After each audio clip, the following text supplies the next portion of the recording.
in the book of Matthew, chapter 3, verse 7 hanggang verse 8.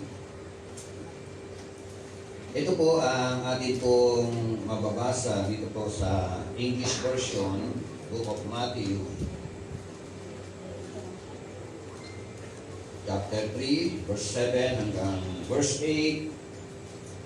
But when he saw many of the Pharisees and Sadducees coming to his baptism, he said to them, "Brood of vipers, who warned you to flee from the wrath to come? Therefore, bear fruits worthy of repentance." Sabi po sa Tagalog, nang makita niyang lumalapit din sa kanya ang maraming Pariseo at mga Saduceo upang magpabautismo, sinabi niya sa kanila, "Lahi ng mga ulupong, akala ba ninyo'y makakatakas kayo sa parusa ng Diyos? Patunayan muna ninyo sa inyong mga buhay na kayo'y talagang nagsisisi. Patunayan muna ninyo sa inyong mga buhay na kayo ay talagang nagsisisi." Tayo pong lahat ay umuko at manalangin. Dakilang Diyos na aming Ama, maraming salamat, Panginoon, sa iyo pong pagmamahal sa bawat isa po sa amin. Salamat po na maraming dahil sa lawak ng iyong pangunawa sa bawat isa po sa amin. Oo, dumarating ang mga panahon na kami po, O Diyos, ay naliligwa. Kami, Panginoon, ay nagkakamali. Kami, Panginoon, ay nakakagawa na kasalanan, Panginoon. Bagay na hindi naaayon po sa iyong kalooban. Subalit, ang iyong mapagpalang kamay ay patuloy po na nakaunat sa bawat isa po sa amin. Panginoon, maraming salamat. Dahil ang iyong pagmamahal ay hindi nagmamaliw. Panginoon, salamat po, Diyos, at habang binubulay-bulay po namin ang iyong mga salita na ito, Santong Espiritu, gumalaw pa po at tumilos sa aming pong kalagitnaan. Nakita po namin ang aming pong sitwasyon, ang aming po kalalagayan sa iyong harapan. At salamat, Panginoon, dahil alam po na ikaw po ay meron na po ginagawa sa aming pong kalagitnaan. Thank you so much, Lord, at inagin po namin ang tagumpay ng gawain po na ito. Dahil ito po ay aming pinihiling sa pinakadakilang pangalan ng aming Panginoon, Diyos at tagapagligtas na si Jesucristo. Ang lahat ay magsabi ng Amen at Amen. At ibigay po natin the best love offering.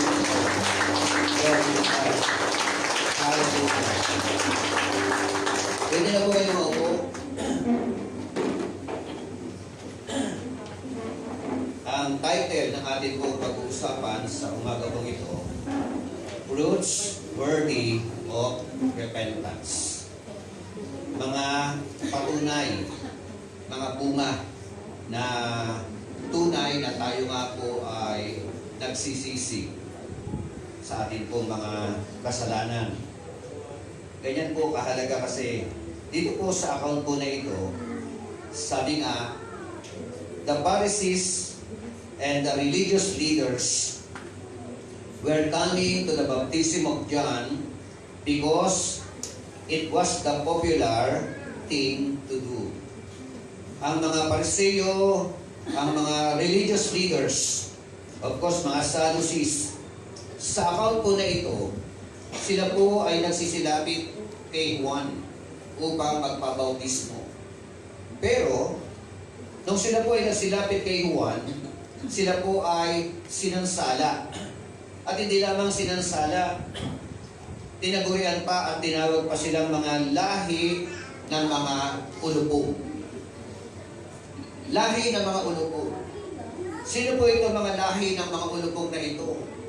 Sila po yung mga religious people. Sila po yung mga naglilingkod sa Panginoon, pero hindi naman totoo na nagkaroon ng bunga ng pagbabago yung kanilang mga buhay. Kaya tinawag po silang mga lahi ng mga ulupong. Kaya ganyan po kahalaga yung pong pag-uusapan po natin, yung pong tinatawag na fruits worthy of repentance. Na sa Tagalog nga po, nung aking pong binasa, pagpapatunay o patunayan muna ninyo sa inyong mga buhay na kayo'y talagang nagsisisi. In other words, sa Tagalog, pagpapatunay na tayo ay tunay o talagang nagsisisi. Ganyan po kahalaga. So, tama po na tayo po ay dumadalo sa gawain every Sunday. Tayo po ay naririto na nagtutungo para sumamba sa Panginoon o hindi ko alam kung talaga sumasamba kay Lord. No? O baka naman kaya napupunta dito para meron lang gustong makita. Tama ba? O kaya para magpa-impress lang kung kanino. Nagpupunta sa loob ng simbahan para lang sa personal na pakinabang para sa Panginoon. Pero napakahalaga po kasi yung tinatawag na bunga ng totoo, ng tunay na mga nagsisisi. Yan po ang ninanais po ng ating pong Panginoon Diyos. Yung bunga. Amen? So, sabi nga, but John recognized that they were only going through an external procedure to impress the people. Alam ni Juan, kaya lang sila nagpupunta doon, kaya gusto magpabautismo, para lang pakitang tao, para lang magpa-impress doon po sa mga tao. Yun po ay hindi po nakakalugod sa harapan ng ating Panginoon Diyos. Ang nais ng Panginoon, na ang Diyos nga po ay banal, banal ang ating Panginoon Diyos, tayo po mga mananampalataya ay dapat po na lumakad ayon sa kabanalan. Upang tayo po ay maging kalugod-lugod sa Panginoon Diyos, bawat aspeto ng ating po mga buhay, kailangan po natin isuko sa harapan ng ating Panginoon Diyos. Hayaan natin na ang Diyos ang siyang gumalaw. Hayaan natin ang Diyos ang siyang kumilos. No? Bawat gagawin po natin, tingnan natin, ito ba'y makalulugod sa harapan ng ating Panginoon? Pag hindi makakalugod sa harapan ng ating Panginoon Diyos, huwag mo nang ipagpatuloy. Amen? Huwag mo nang ituloy. Bakit? Kasi po, ang kasunod po niyaan ay yung pong consequences na tinatawag. Buntot mo, hila mo. Amen? Kapag ka ikaw po ay nagmatigas ang puso, nagmatigas ang kalooban, parang ka po sumisikat sa matulis na bagay. At alam naman po natin na wala po sino man na sumikat sa matulis na bagay na hindi po nagiging casualty. Mahirap pong kalabanin ang Panginoon. Amen po ba? Hindi tayo magtatagumpay sa ating pakikipaglaban sa Panginoon. Sino po yung mga nakikipaglaban sa Panginoon? Kunyari, religyoso. Kunyari, maka-Diyos. Kunyari, naglilingkod kay Lord. But deep inside ng kanila pong mga buhay, no, yung mga private life nila, there is something wrong. Merong bahagi na kanilang mga buhay na ayaw isuko sa Panginoon. Yan po ay isang nakakatakot na gawain. Hindi dapat masumpungan ang isang mananampalataya na ganyan po ang galawan. Amen po ba? So, he challenged them to bring forth the fruit associated with genuine repentance. That is the challenge for them.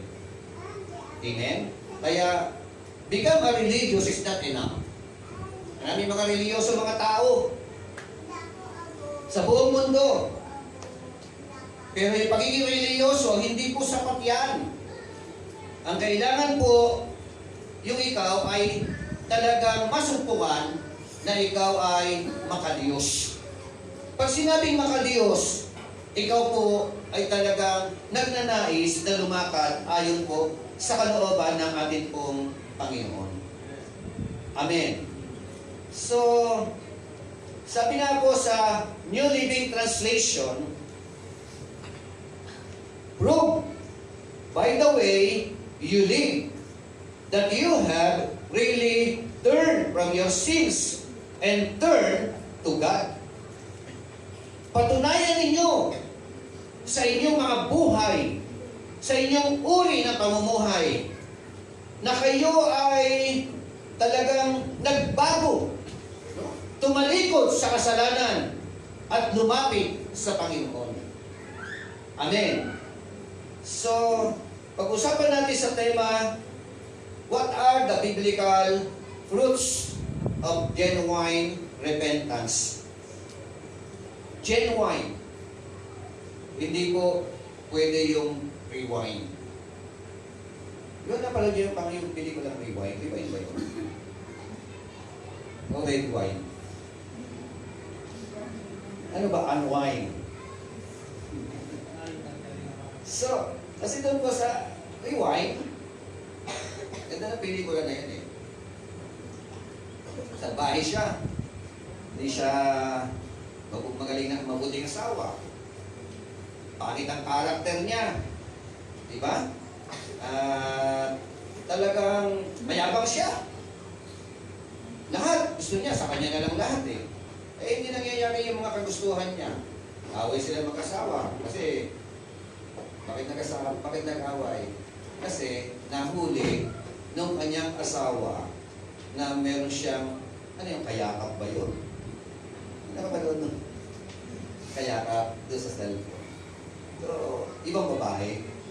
So, naging cause na kanilang pagtatalo. At dahil naging cause na kanilang pagtatalo, nagmamaneho yung lalaki. Ginagawa ng babae ang manubela. Ayun, sumalpok sa puno. At namatay yung babae. So, tingnan niyo po yung naging mga kaganapan. So, merong angel doon. Hindi ko alam. Usapan natin ng angel eh. Pastor ko, di ba? May gumanap na kung maibabalik mo lang, i-rewind natin ang buhay. Hindi yung pwede. Kaya ang buhay natin hindi pwedeng rewind.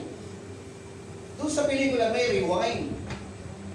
Pero sa buhay natin dito, habang nabubuhay dito tayo sa mundo na ito, walang rewind. Pelikula mayroong tinatawag na take 1, take 2. Pag nagkamali, take 3.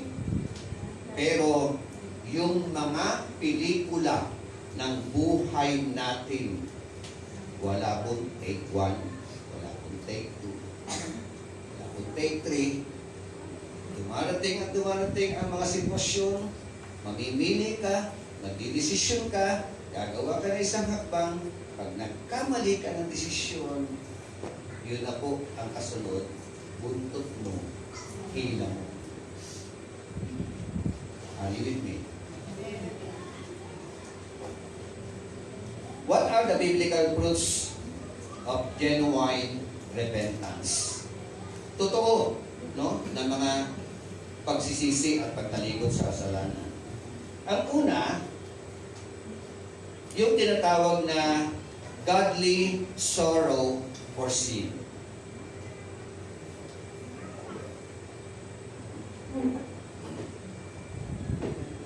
Godly sorrow for sin.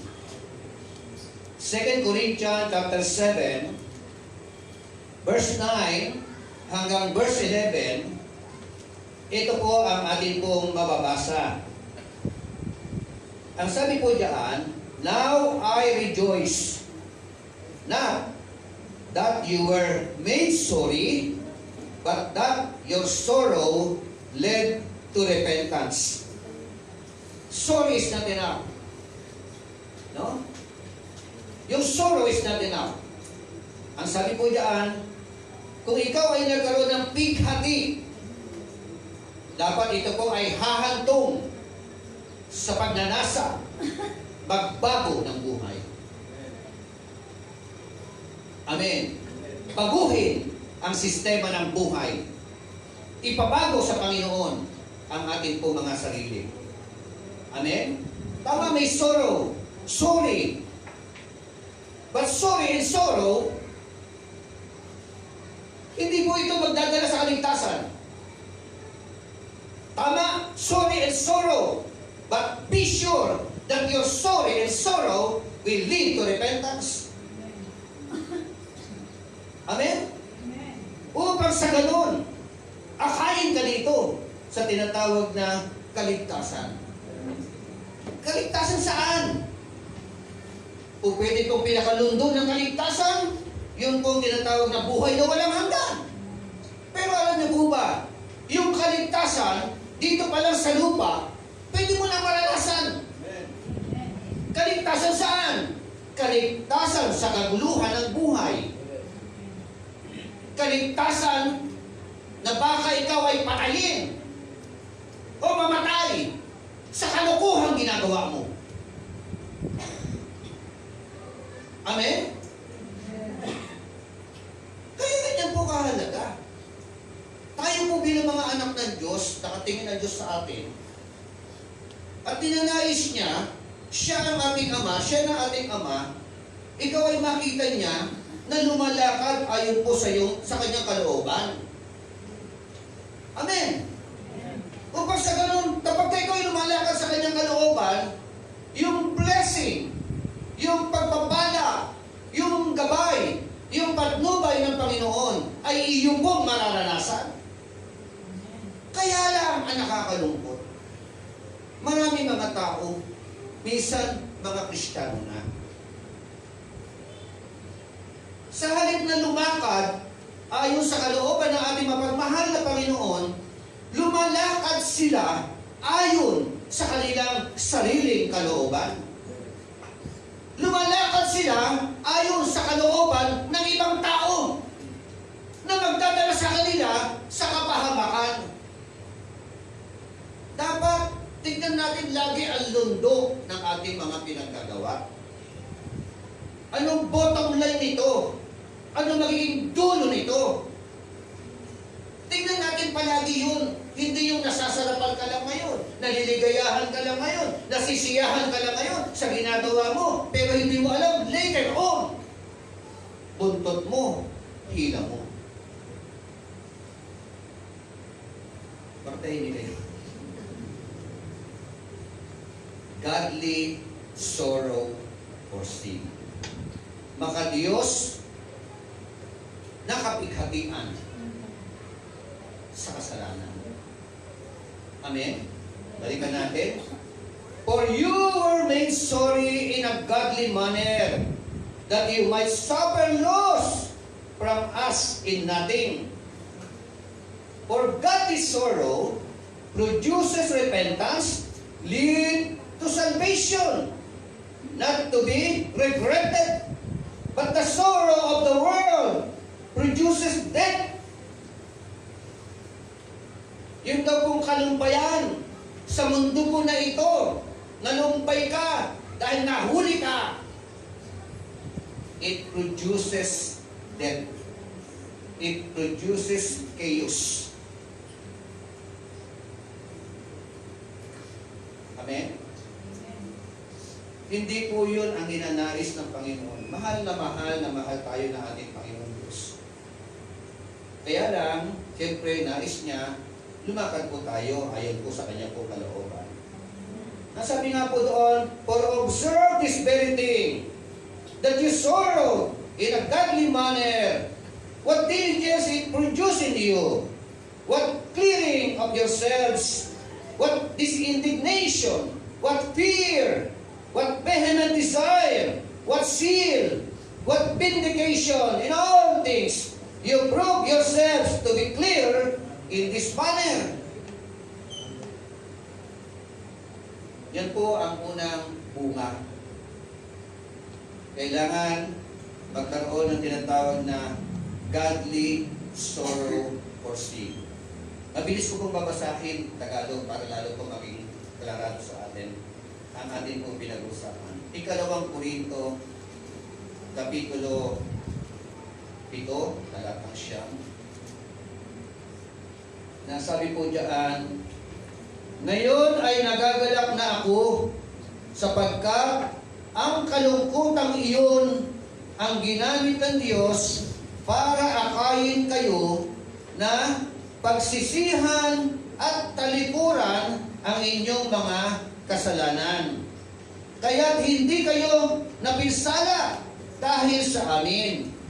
Sapagkat ang kalungkutang buhat sa Diyos, godly sorrow for sin, ay nagbubunga ng pagsisisi at pagbabago tungo sa kaligtasan. That is godly sorrow for sin. Ngunit ang kalungkutang dulot ng mundo ay humahantong sa kamatayan. Tingnan ninyo ang ibinunga ng kalungkutang buhat sa Diyos.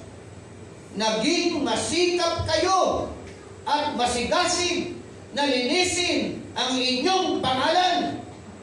Nagalit kayo sa mali. Nagkaroon kayo ng banal na pagkatakot. Nanabig kayo sa aking pagdating. Nagkaroon ng malasakit at hangaring maparusahan ang nagkasala. Ipinakita ninyo sa lahat ng paraan na kayo'y walang sala sa mga bagay na iyon. Amen? That is godly sorrow for sin. Dati na-enjoy mo ito. Wicked way of life. Ang tunay na repentance, mamumuhay ka sa mga maling gawain. Tatalikuran mo, iiwanan mo, iiwasan mo ang mga pangit na gawain. Mga bagay na hindi nakakalugot sa harapan ng Panginoon Diyos. Amen? Ngayon, haharap ka ngayon sa Panginoon. Lahat ng mga mabubuting bagay, lahat ng mga bagay na kalooban ng ating Panginoon Diyos, lahat ng mga pinagagawa ng Panginoon, ito naman ang iyong gagawin. Pagtalikod, pagharap. Paghubad, pagbihis. Amen. Ganyan po kahalaga. Lalo na po tayong mga mananampalataya. Mataas ang pagtingin ng mga tao sa atin. Sinisipat tayo, binabasa tayo, tinitingnan tayo. Ngayon, kung ikaw na mananampalataya, ay meron pala mga ginagawa, mga kalokohan. Ano magiging conclusion ng mga tao sa atin? Kaya sabi mo sa katabi mo, umayos ka.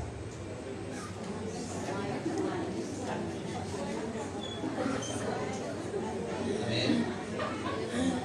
Umayos kayo. Alang-alang sa inyo pong relasyon sa Panginoon. Alang-alang sa pagmamahal ng ating pong mapagmahal ng Panginoon. Pag mali, mali. Wala pong tolerating dito. Hindi po natin dapat i-tolerate ang mali. Pag mali, tinatama.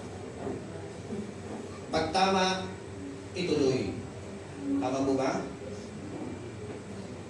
Pangalawa, abhorrence of self. Ang ibig sabihin ng salitang abhorrence, a feeling of repulsion or kaputan ang sarili. Yung sarili na namumuhay sa kasalanan. Kauputan ang kasalanan. Kung atin sisipatin, para sa akin, mahalin ang nagkasala, pero kaputan ang kasalanan na kanyang ginagawa. Amen? Lahat tayo nagkasala, lahat tayo nagkamali.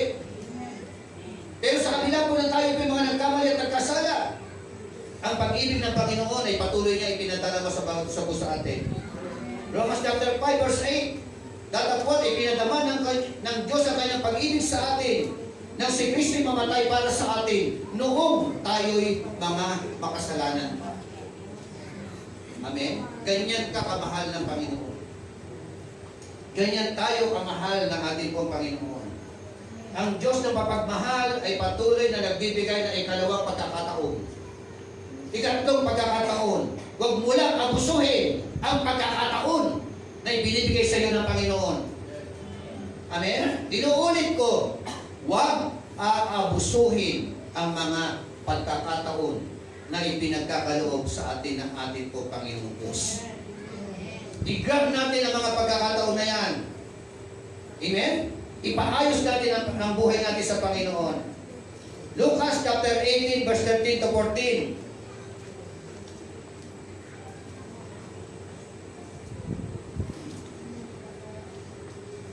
Ang sabi po diyan, and the tax collector, standing afar off, would not so much as raise his eyes to heaven, but beat his breast, and saying, God, be merciful to me, a sinner.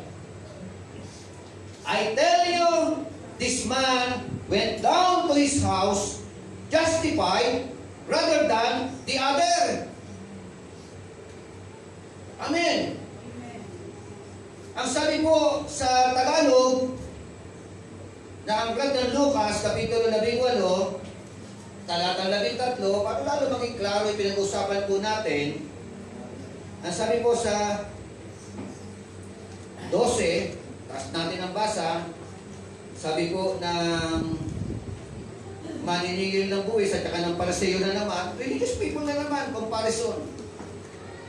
Sabi po diyan, tumayo ang Pariseo at nanalangin ng ganito, O Diyos, nagpapasalamat ako sa iyo sapagkat hindi ako katulad ng iba na mga magnanakaw, mandaraya, mga malunya, o kaya'y katulad ng maniningil ng buwis na ito.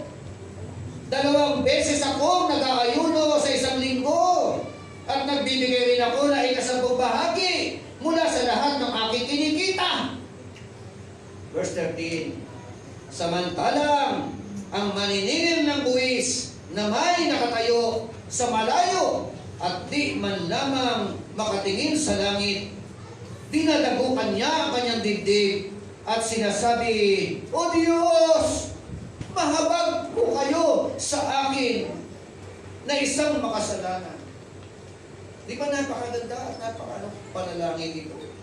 Humility, pagpapakumbaba sa harapan ng Panginoon. Sa kabila ng siya nakagawa ng madaming kasalanan, sa kabila ng siya po ay talamak sa kasalanan, pero nung lumapit siya sa Panginoon, hindi man lang makatingin sa langit. Amen? At bukod pa doon, tinadagukan niya ang kanyang dibdib. Inaamin niya sa kanyang sarili na siya ay isang makasalanan. Isang makasalanan na handang magbago. Ipabago ang kanyang buhay sa harapan ng Diyos na siya lamang po pwede magpatawad at maglinis sa lahat ng ating mga kalikuhan. Hallelujah!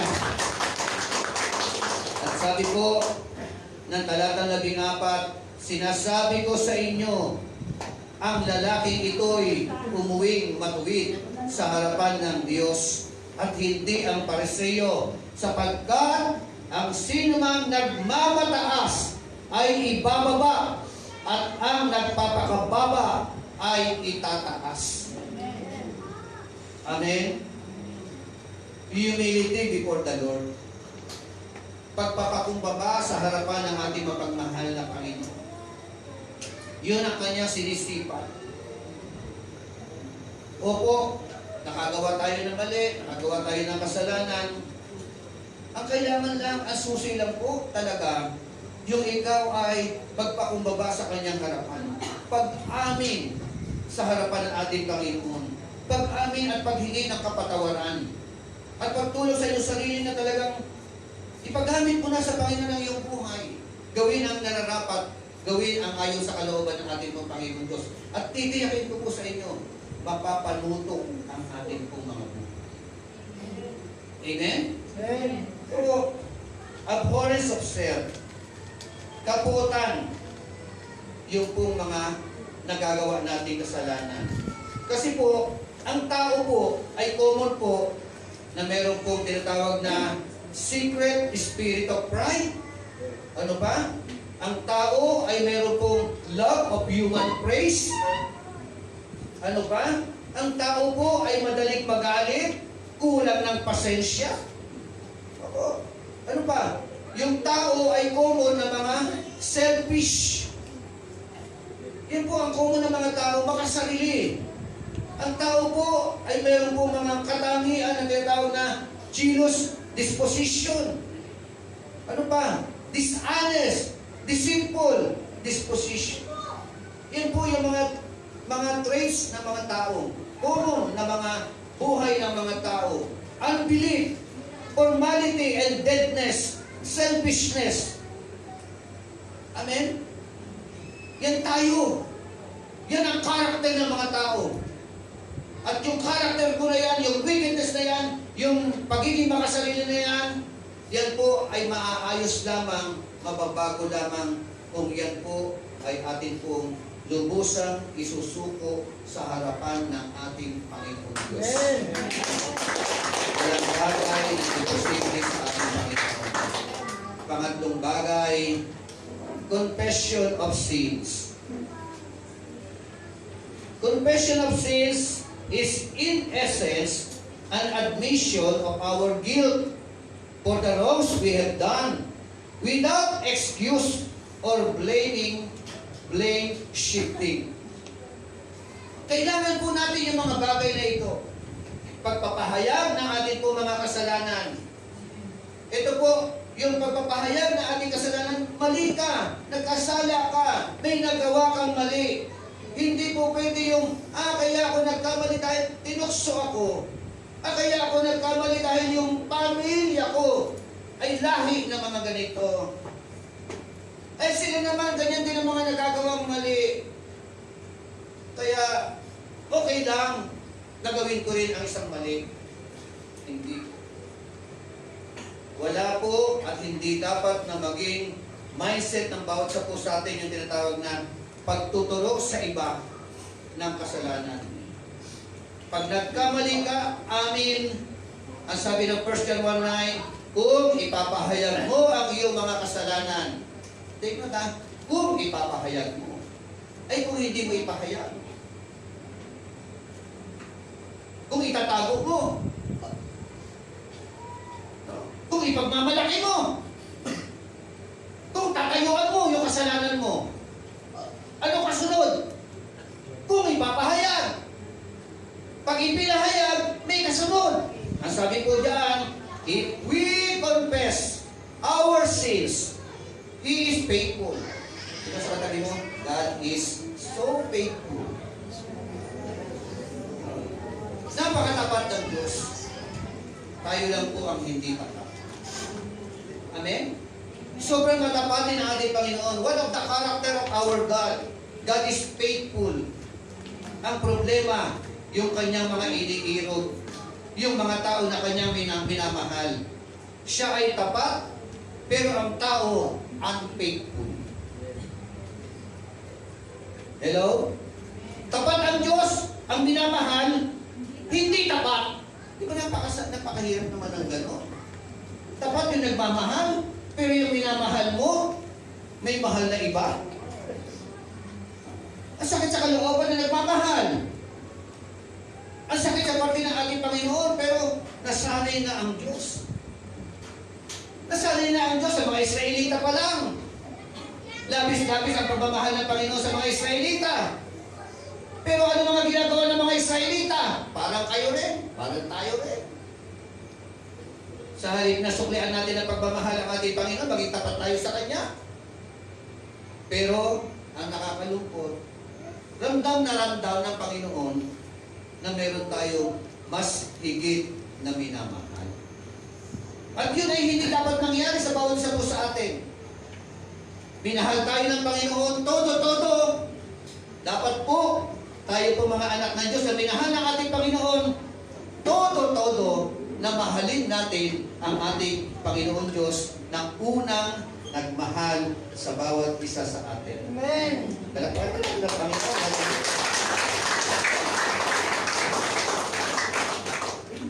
Glory to God. If we confess, condition po yan. Kung hindi mo i-confess, walang patawad. He is faithful and just, and will forgive us our sins, and purify us from all unrighteousness. Tingnan mo, confession ang kailangan. Ang Diyos ay faithful. Faithful for what? To forgive us. Not just only to forgive us. He is faithful to cleanse us from all our unrighteousness. Lahat na mga kabalian po natin, lilinisin niya yan, tatanggalin niya yan. Amen po ba? Kaya ang nais niya lang, magkaroon po tayo ng tinatawag na tunay na pagsisisi. Sabi nga po, true confession of sins also includes a plea for God's mercy. Amen? We cannot presume the mercy of God upon the mercy of God. He does not owe it to us. In Hosea chapter 14 verse 1 to 2, sabi nga, return, O Israel, to the Lord your God. Your sins have been your downfall. Take words with you and return to the Lord. Say to Him, forgive all our sins and receive us graciously, that we may offer the fruit of our lips. May ipinapagawa ang Panginoon sa mga Israelita. Magbalik loob kayo sa Panginoon. Amen? Yan po ang hinahamon sa kanila. At po pwede rin pong gawin din po ng bawat isa po sa atin. Magbalik loob sa Panginoon Diyos, humingi ng tawad sa Panginoon, at ang Diyos naman po, siya po ay tapat na tayo po ay patatawarin. Amen? At lilinisin sa lahat ng ating po mga kalikuan. Amen? So, in other words, we must be like the prodigal son when he came to his senses. Amen? Yun po yung hakbang. Dapat daw po na magaya natin o gayahin natin yung alibughang anak. Ano po? Nung siya po ay napariwara, nagulo ang buhay, nawasak ang buhay, ang sabi po ng Bible, and the son said to him, Father, I have sinned against heaven and in your sight, and I am no longer worthy to be called your son. He came to his senses. Amen? Ibang natauhan ka, naintindihan mo na, nalaman mo na na mali. Kailangan humantong po tayo diyan. Hindi natin ito tolerate ang kasalanan. Mali. Sabi, hindi ka magkaroon ng tinatawag na pagbubulay-bulay. Kailangan magbulay-bulay po tayo. Tingnan po natin, take note ha, ang buhay natin, naiklit lang. Meron tayong pamilya na inilagay tayo ng Panginoon sa atin, mga tao na nakasalamuhan po natin, lahat po ng mga yan, inilagay ka ng Panginoon for the meantime, for a while. At darating ang araw, ang panahon, na tayo po ay lilipas, mawawala sa mundo po na ito. Kaya habang nabubuhay po tayo, habang may lakas po tayo, pahiram ng ating Panginoon, yung buhay na yan, na pahiram ng Panginoon, yan po ay ipagamit natin sa Panginoon at gawin po natin ang naaayos sa kalooban ng Panginoon.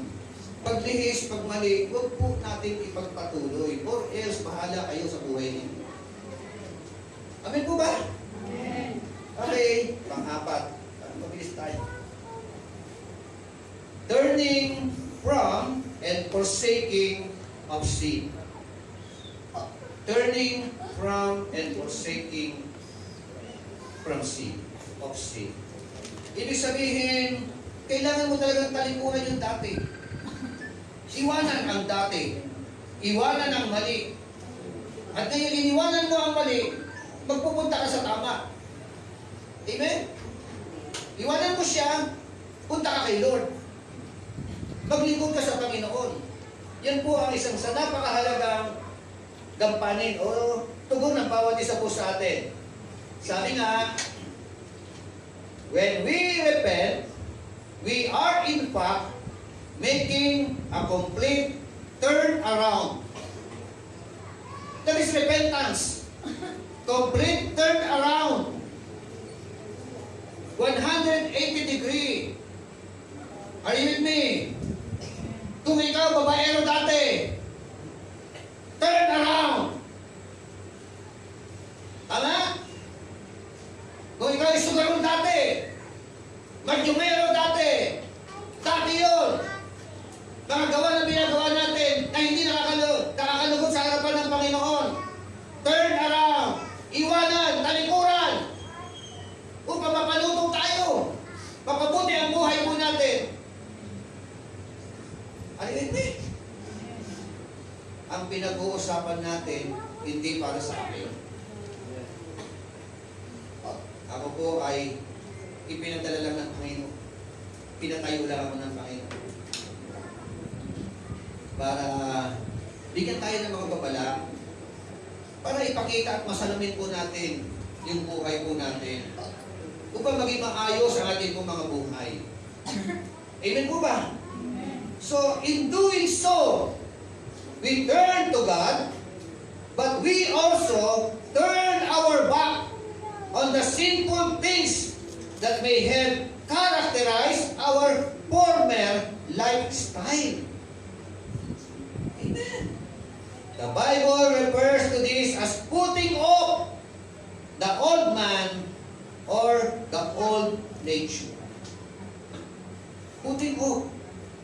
Ibig sabihin, hubarin, tanggalin, alisin yung dati nating mga pagkatao.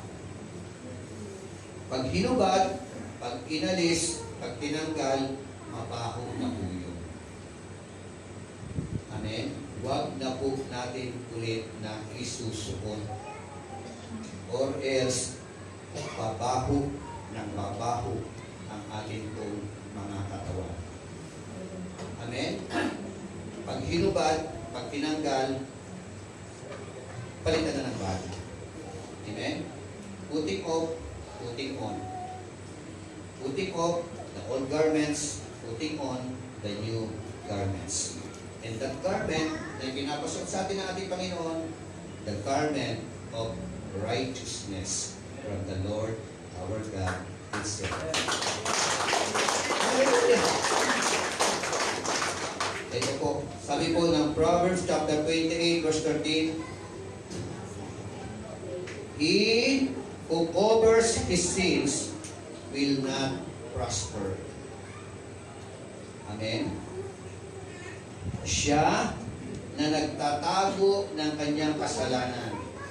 Siya na kumakaila sa kanyang kasalanan. Siya na nagtotolerate sa kanyang kasalanan. Siya na nag-e-enjoy sa kanyang kasalanan will not prosper. Hindi ka magtatagumpay.